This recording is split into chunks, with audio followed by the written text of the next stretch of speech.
My eldest daughter, Emily, is profoundly deaf. But when she was 4, she became one of the first people in the world to be given cochlear implants.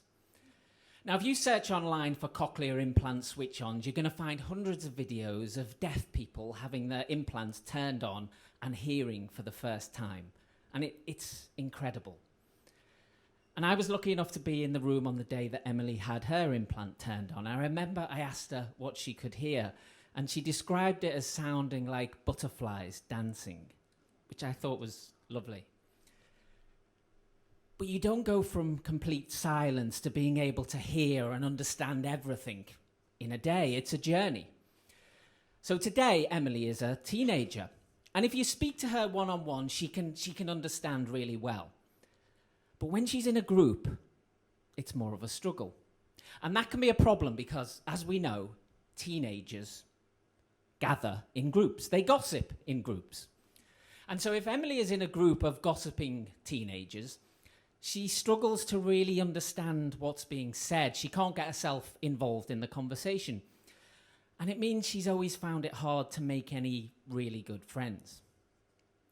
But one day last year, she was at school. She was in class, and her teacher, Mr. Brady, was wearing a special microphone that syncs up with her implant. And it means that anything he says to the class goes directly into her head, basically. Anyway, on this day, he set a task for the class, and he said he had to leave the room. He'd be back in a few minutes.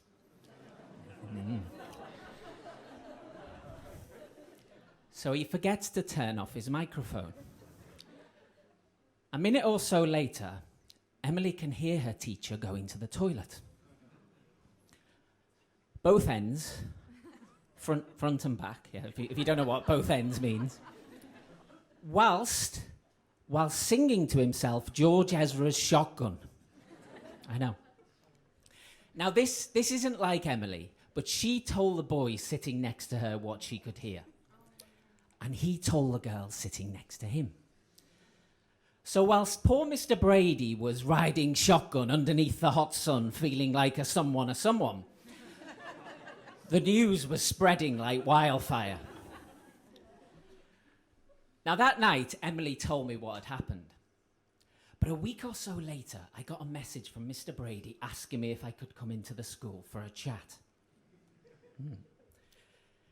Anyway, I went into the classroom, we shook hands. I remember thinking, I hope he's washed them this time. I know. I sat down. He said, Mr. Magill, I'm sure you heard what happened last week. I said, well, I didn't hear as well as my daughter, but yes, I did hear. He said, well, I just want to apologise. I'm normally far more careful with the microphone. I'm sorry. And I said, no, I'm sorry. I can't believe that Emily spread the gossip like that and told everyone. I'm sorry. And I remember he looked at me intently. He said, I went to the toilet in your daughter's ears while serenading her with George Ezra. I'm lucky I haven't been arrested. Well, when you put it like that, I think he had a point. And then he said, have you heard the nickname I've been given? I said, no. He said, the shotgun shitter. Which was, I thought that was quite imaginative. I said, I'm sorry teenagers can be so cruel. He said, that's the other teachers. But what he said next, I'll never forget, because it was one of the nicest things I've ever heard. He said, you know, when I came back into this classroom last week, everyone was laughing at me. And I told them to go back to their seats and get on with their work. Because they weren't in their seats. They were all crowded around Emily. They wanted the gossip, and they wanted the gossip from Emily. And I've never seen her looking that happy. He said, you know, all the other children in the class, they're always so respectful to Emily and her disability. But last week it stopped being a disability, and it turned into a superpower. And she's transforming into a social butterfly before our eyes. So if the price to pay for that is me being gossiped about and laughed at for a few weeks, then I think I can handle it. He said, just promise me, Mr. Magill, you'll never tell this story in public. I said, Mr. Brady, you have my word. No, I contacted him last week. I asked him if he minded me telling this story tonight.